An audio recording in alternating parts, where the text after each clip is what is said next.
रबीउल अव्वल के महीने में रोजाना कम से कम 1200 बार दुरूद पाक पढ़ें। जितने इस्लामी भाई हैं, इस्लामी बहनें, हमारे घर में जितने बच्चे हैं, सबको इस काम पे लगा दें कि सुभान अल्लाह, मीलाद का महीना आया है, हम नबी पाक को दुरूदों के और सलामों के गजरे पेश करें, प्यारे आका की बारगाह में ये तोहफा पेश करें। और यकीन जाने, वो कहते हैं ना, हम तो अपनी औकात के मुताबिक तोहफा देंगे ना।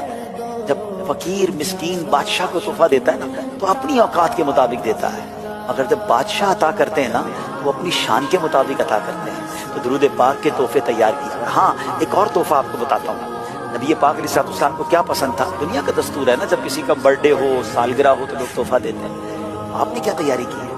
आइए मैं बताता हूँ प्यारे आका को क्या पसंद है। नबी पाक फरमाते हैं, जुइलत कुर्रतु ऐनी फिस्सलाह, नमाज में मेरी आंखों की ठंडक रखी गई है। अब बताइए ना, एक आशिक रसूल, मीलाद बनाने वाला, उसकी नमाज कैसे कज़ा हो सकती है?